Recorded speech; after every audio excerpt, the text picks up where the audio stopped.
Hello and welcome to a new episode at Mindset Mastery. I'm your host, Ahmed Assaf, and today we have an amazing guest, Endre Hoffmann. How are you, Mr. Endre? Thanks very much. I'm glad to be here to serve your community. Thank you. Thank you for being with us today. I would love to start from the point being a doctor of self-worth. Could you tell us a little bit more about that? Well, there's a lot to share, but Doctor of Self-Worth came from 34 years of struggle, not Mhm. finding my center. Most of my childhood and 70, 80% of my life, I've been feeling insecure, never feeling good about myself, uh, not knowing who I am and why I'm here for. And I thought I'm completely hopeless and a case never to be resolved. And I spent over $100,000 and 2 decades to find, dig myself out from this hole from a childhood experience, which was a dysfunctional relationship with my dad. And I felt ignored. I didn't receive the love that I was longing for. And early on in life, I must have decided that I'm not good enough, or I'm not worth it, or uh, I'm not smart enough, I'm not impressive enough. And unfortunately, my dad had a lot of psychological issues. For example, pretty aggressive, angry, Mhm. stressed, had some anxieties, and he was running a business. So I stayed away from business for the next 20 years. I thought it's business was the problem, not my dad, was unconscious. So about 6 years ago, eventually my life got to the point where I had almost a total collapse of health, relationships. I was about to lose my wife and 2 children. And I had to make that one last decision to let go of everything else and find someone who could help me. And a mindset coach shifted me within about 6 to 9 months. And the Doctor of Self-Worth brand was born out of that transformation. And ever since, I've been helping other people to find their authentic self, to be able to play and serve others and contribute and earn money and live life on their terms. Mhm. So what an experience you passed through to come to that point, because we came to this world, but we have lots of things that it's not our under control. Like you've been born in that family, so your subconscious mind was filled with those limitations inside of you that leads you to a point to get to the point that's an emotional impact through what went through. But you made a decision, and that was the turning point is once you decided I'm not accepting my situation. I'm not accepting my results. So I have to do something to solve that. So the first step was the awareness and making that decision to make that change. So if you tell us more about that and tell us the emotions that you're passing through that point, and because we have limited lots of limiting family patterns that affecting our lives. So how could a person make that decision and step out from that point? Let me make a big distinction. I decided that I need to resolve this Mm-hmm. roughly 20 years before. Okay. So I would say a decision in itself, unless it's very well established and someone is really serious about an outcome, is not. Mm-hmm. Is So that enough? because what happened, I did then went through personal development on the high, like Anthony Robbins events, firewalking, Brian Tracy, John DeMartini, T. Harv Eker, Millionaire Mind. I've done all of these programs. So I had that decision that I have to resolve something from the past. But commitment Mm-hmm. is the hard part, I believe, for a lot of people. They know what they should be doing or what they could be doing. And probably they, like myself, they must have already set their goals because that's part of every personal development course, right? Hmm. So they are unwilling to commit for that change or to It's make that decision. very uncomfortable, I would say. And for most people, and this is where I kind of people reach out to me when they have tried and tried and tried and they have not got the results and they have an increased level of pressure now because they're running out of time, they're aging, they're losing a relationship, the business is going down. Now the pressure is now building, and I think there's two ways to fast or rapid change. One is you have no choice, but you have to change, like me. Hmm. And this is the usual path. And the other one is someone who has said no more. Enough of my old self. I will do whatever it takes. And then that's a message to this mind that is usually not behaving well for a lot of people who have not built a wonderful relationship with the subconscious, that it's time to change, and then have someone in your corner to follow through and kick your ass when it's necessary, and have that tough love, difficult conversations where you're still not following through on your plan. I'm not too sure. Have I answered you? Yeah, but here the thing is, and there's a quote about that. It's not who you are that holds you back. It's who you think you are not. So most of us, we are protecting ourselves from the person who we want to become. And that's why we are holding things are holding us back from getting us from what we want. But you're telling me now the decision is not enough. I want, let's say, have better relationship. I want to start my own business, or I want to change my career path, or whatever goal, or I have a financial goal. So it's not only about the decision and even commitment alone. Do you think it's enough? I think if one is committed, but I'll share the story how I have Sure. made a deal with myself. So what commitment meant to me at that point. Mm-hmm. But that week, I had almost two accidents because I was driving at night in Sydney, Australia. I was driving trucks, working 12 hours, and I worked another 2 hours in my home business to break out of the 12-hour job. So it was quite bad. And I was always sleep drunk, never slept enough. And I had the two children and my wife. And again, that night, I was to read a few bedtime stories for my kids, and it turned into a slapping competition. What does this mean? I always allowed my children to slap me in the face when I was falling asleep, and it happened again. And usually I just crumpled on the floor, and I went to work from their room the next day. I was so exhausted. And the next morning, when I was heading out, my wife asked me, "Is it time for us to divorce?" Now that has really put on the amount of pressure when I said, damn, things have to change. It can't go on like this anymore because I'm causing accidents.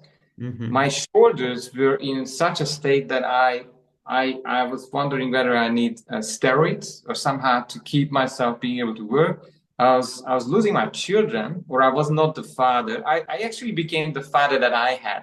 Never around, angry at myself, asking why I have to do this work, even blaming my family for it.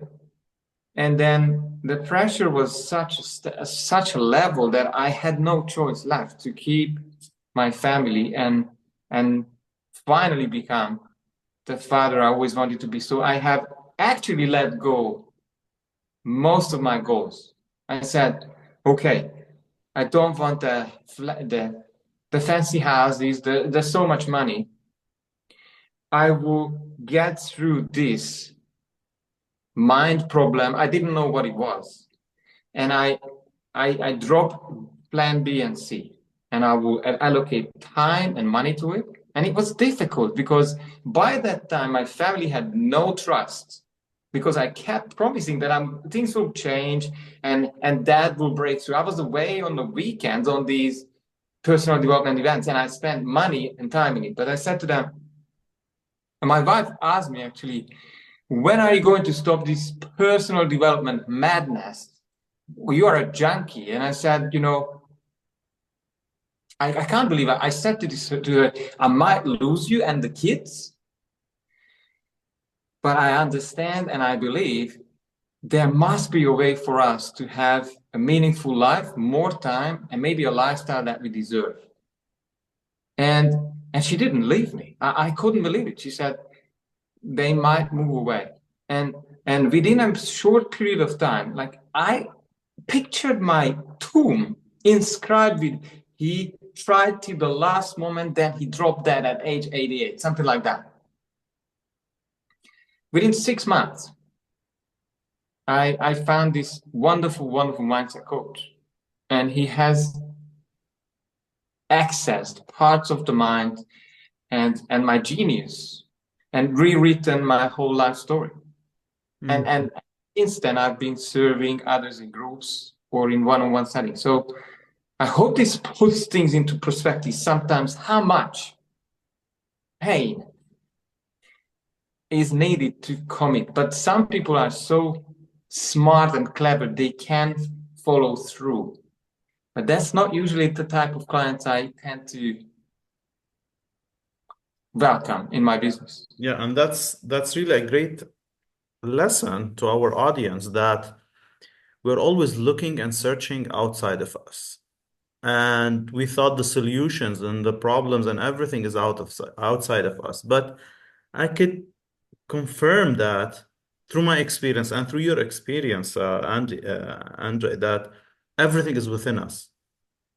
Sometimes we need like mindset coaches or mentors just to unlock the potential, just to unlash those limited beliefs, just to unlock this really infinite potential within us.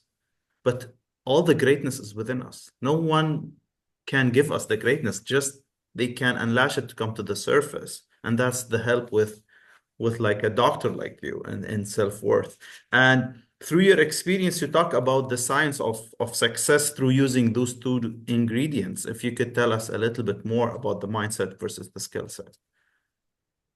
I would say whatever result you are looking for in your life, whether it's business, personal, if you look around in your life, what you see is your skill level and your mindset printed out into results that you have right now. So, well, they just tell about you. And obviously, if you are wanting new results, then you need to know the how. I call these strategies. So let's say you might need to do marketing well, you might need to do customer service and sales well to be able to get the results in. But the mindset part, I think that's even bigger. Probably 70-80% of success is releasing the handbrakes, because you have been a creator up to this point, and look around what you have created.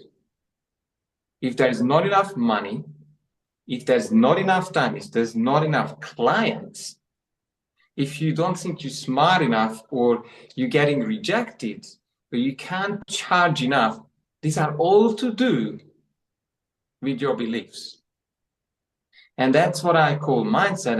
And this is where coaches like ourselves, we can sort of come in with a magnifying glass and look at what's going on really under the surface, because there's no problem with money. There is no problem with not enough clients. It's something a lot deeper.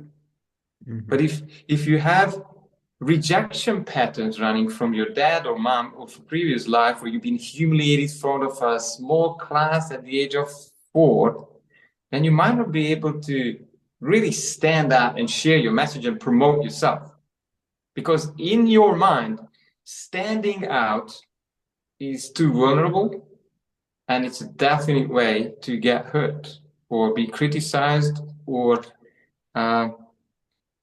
and your mind wants to just avoid the pain.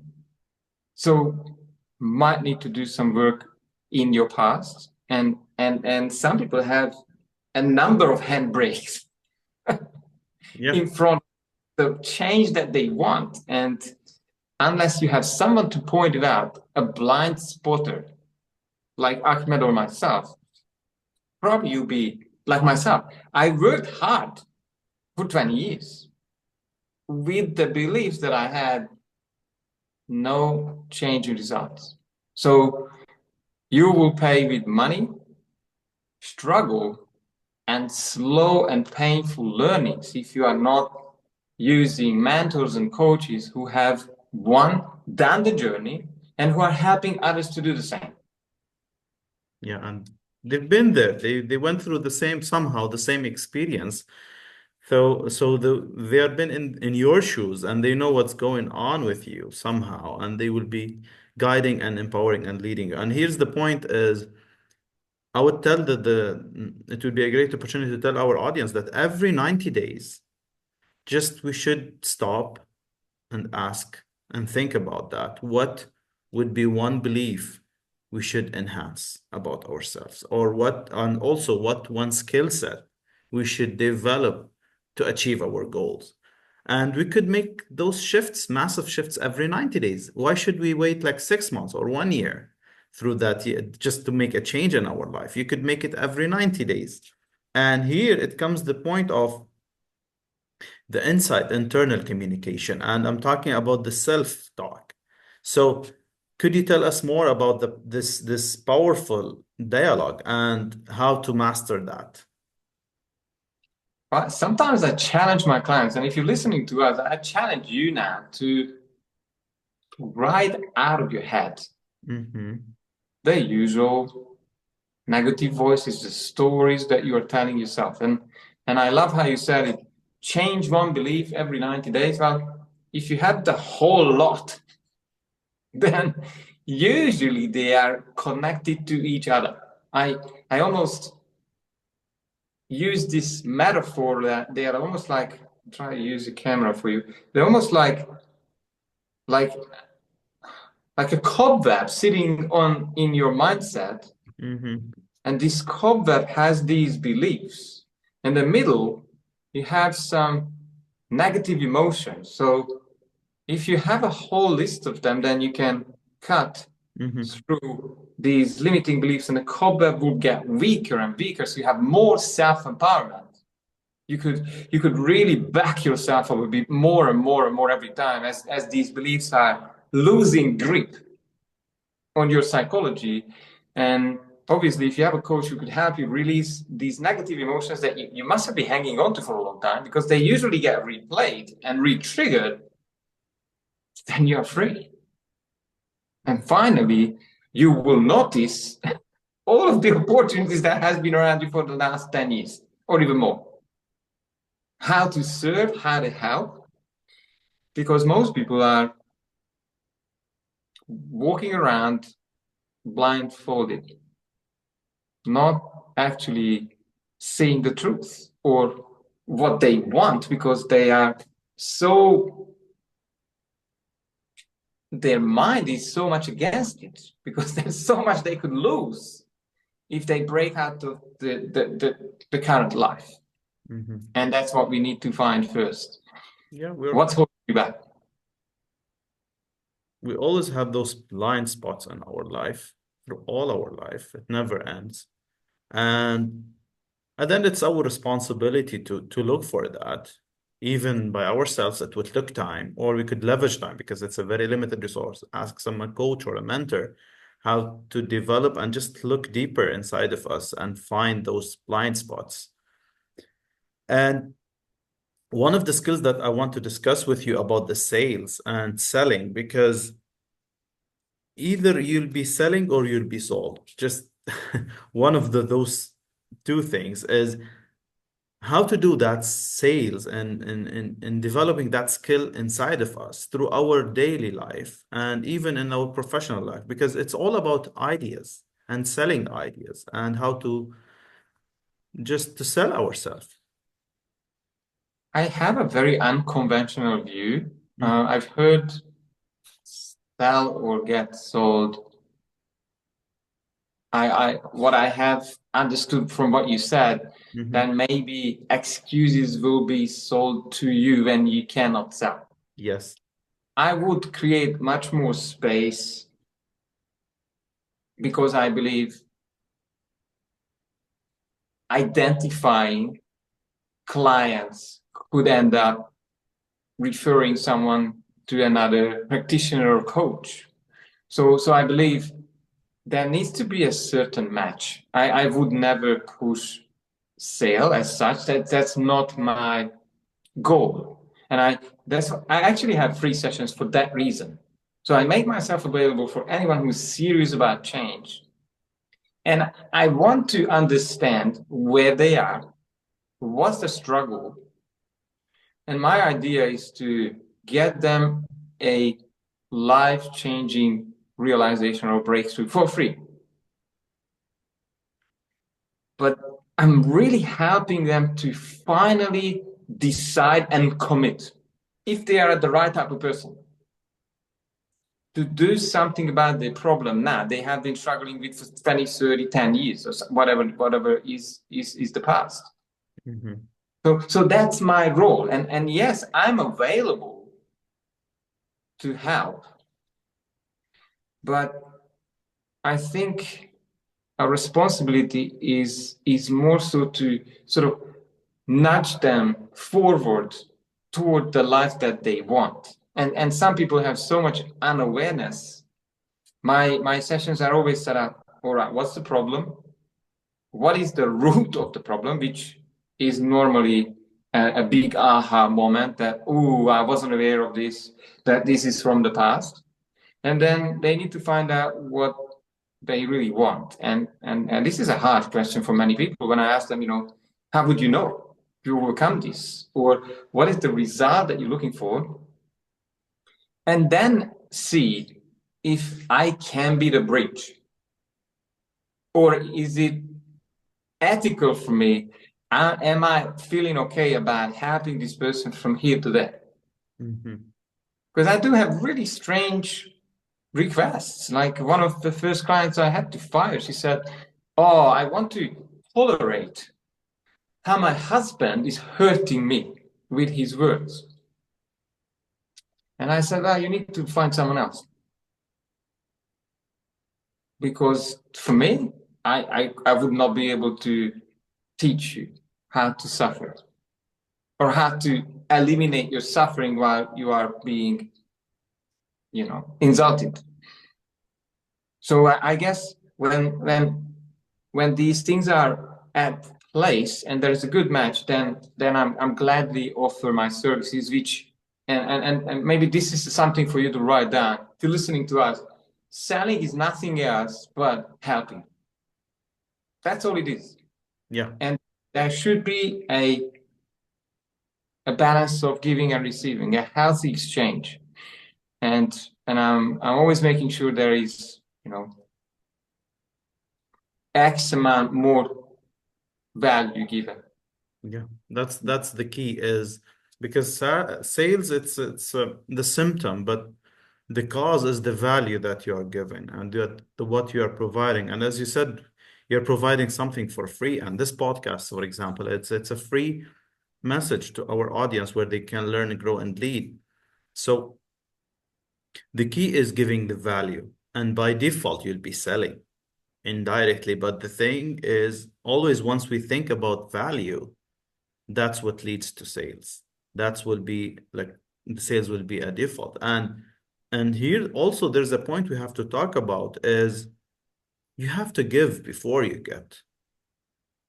We have to give. That's mentality and that's an attitude everyone should have is the attitude of giving and should be impressed daily and not looking for expectation that, okay, I give and what will be the opposite to that and against that. That's the main point of having this as an attitude.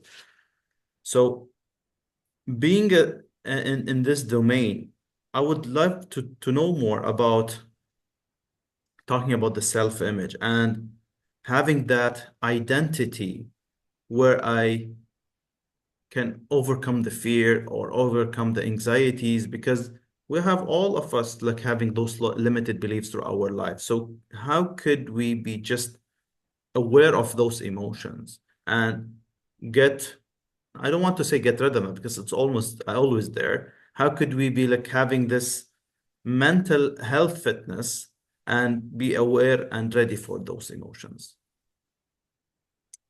Well, can I add something Sure. to the previous one? And you said giving is key, and I totally agree. Hmm.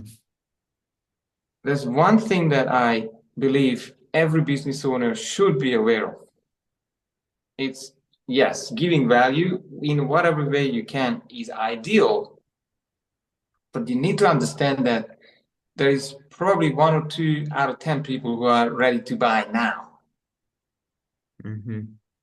So there is about 1 or 2 of them that probably will never buy, and they are not even taking responsibility for their lives, so they are just not ready to participate in life. But there is another 5 or 6 in between who will be, well, in the urgency mode in 6 to 12 months. So the idea of giving and giving and giving and giving Nurturing. Yeah. constantly will help you to create a tribe, or let's say a fishing pond of potential clients. And the more you help them with tips and tricks and stories and guests on a podcast, and I'm so happy that I will have Ahmed as well on the Heroes podcast, so watch out for that in the future, is that they end up in the ready to buy spot, or they will be so interested about what you do that they will want to buy from you. And at that point, there is not even selling is not even an issue. Yeah, but I would love to add also one thing that you cannot help them until you sell them. And once they made that decision, you cannot have something without anything being in front of it. Any decision, it should be aligned with what do you want to give in front of that? Maybe some time or effort or money or relationship. That's a law. You have to give something in front of that. So if they made a decision to buy, let's say, you have to give something in front of that. And that's would be like a win-win situation somehow. You're giving them that value and they are having like a worthy change in their life. I love that. And I think I want to circle back to commitment, because Hmm. that's when actual commitment usually takes place for a lot of people. Yes.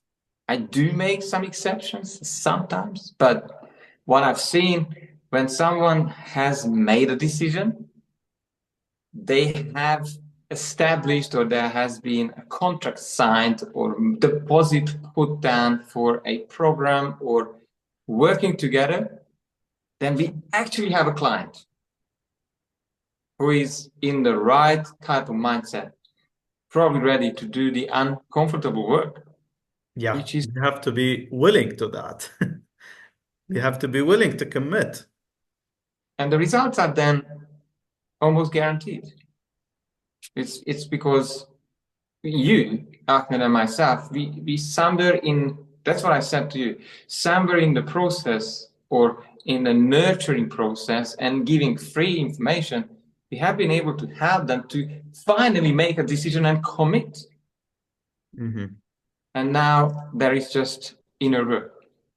But your previous question was About the how self-image. Yeah. image, yes, how to change self-image or identity, yes. Because we will never outperform that. Our results, it's a reflection of that self-image. So how would be like, because some of the listeners maybe they couldn't afford like having a mentor or a coach. So if we could give them like free tips or practical steps so they could make a change of that self-image and get better results. I have 2 ways to Hmm. do this, and none of them are easy to do it on your own.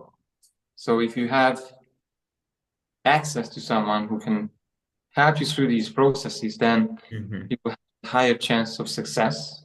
And I look at self-image and identity as the collection of experiences that you had in your life up to this point, and what you have thought about it, how you have evaluated it. It's up to this point added up in your mind, and that is how you see yourself, probably in the eyes of others, because people will say black or white about you.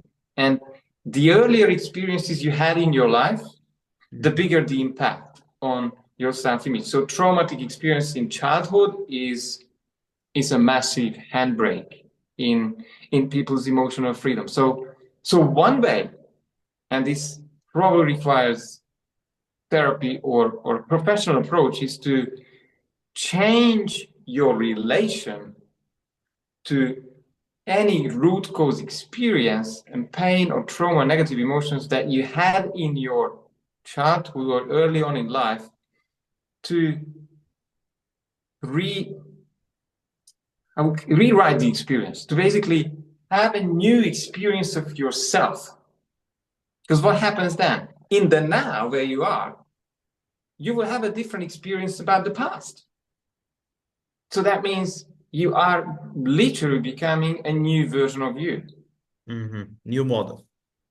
So then you have more emotional freedom, you have more life force, and triggers won't work anymore because you are not controlled by the past.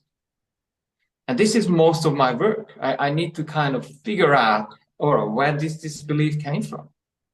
Why or how did you pick this up? Or who did you pick it up from? Who has traumatized you to believe that standing at a stage and sharing a message is unsafe? Or asking for more money or doubling your income is dangerous because you're going to lose your family and lose your friends. So that's one way. The other way is who you are becoming. Who you are becoming means I need to imagine or create a new version of me in the future. So I might need to pick up new characteristics, new virtues, maybe following through, new habits. How do I become the person who could have the results that I'm looking for? And that means you need to find the personality traits that you need to cultivate and nurture in yourself. And I would say without working on your past and these limitations, this is bloody hard work. Yeah. Because you will have two devils on your shoulder. One will say the negative chorus of voices, and that's been me. And then you have these positive ones, and you are having this battlefield inside. And I've had that for 20 years. That's There's no congruency. You're losing so much energy to deal with these two monkeys that, please, reach out to someone who's professional at changing mindset, because you will save so much time and struggle, even money, because you will pay for this. yeah, you're spending time and money anyway. Not earning. It will cost you hundreds and thousands of dollars, because you'll be stuck. Mm-hmm. And you will only find this out after you have broken out in 5-10 years time, and then you could see like, oh, how much money I'm making, that how much more peaceful I am, how meaningful my life is, how fulfilled I am. You lost 10 years. And Yeah. that was me. Yeah, we have But to stop protecting ourselves from the person who we want to become. And we have to build that new model of us. Just think of what we want, this authentic want. I want to be like something, put the want, clear description, and just start thinking, feeling, and acting from that point, from the future, and let your present be driven by your future version. So I ask you, now we come somehow to the end. What would be your last message to our audience to let them just have this self-love and find their really self-worth to unlock their potential? I do have a giveaway, nice PDF. It's called How to Discover Mm-hmm. Your Authentic Self Faster Than You Ever Thought Possible. So I basically give away my whole method. Mm-hmm. And it's available on www.drselfworth.com/resources. So you'll find it on my website. That's DOCTOR of selfworth.com. So, but there's no magic pill. There is no magic pill. You need to, and I think what's your responsibility is to start to believe in change is possible for you. And you might, and I needed help right at the first step. Like I didn't believe I was worthy to have another outcomes in life and Yeah. really change myself or change my results. So to get help, but then to really make it simple, you want to find someone. I told this before. Find someone who has done the same journey. Read their book, learn his mindset around change. But if you could pick someone who is helping others to do the same, all you need to do is just follow the steps from A to Z Mm-hmm. and commit to the process and make a deal. And a deal in my word means you want to get some kind of guarantees these days that, hey, if this is not working for me, probably I'm the wrong place, then give me a refund. Because I believe if you spend some time with that person and they don't care about your results that much, and that's why you want to have a free experience, read the books, do your research, look at the reviews. And if it doesn't work in 3 or 4 months' time, you just treading water, get your money back and move on. It's okay. Your self-sabotage set in. You probably pick someone who is not going to help you. It's okay. I have done that before. But then again, look for someone who cares about results and commit and follow the process. Because they're going to help you. Eventually, you can never give up. That's all you need to do. As you said, commitment and discipline is the highest level of self-worth and self-love. I really want to thank you for this amazing episode. Endre Hoffmann, thank you so much. Thanks very much. Keep showing up. Thank Get you. your self-worth back. It's worth it. Thank you.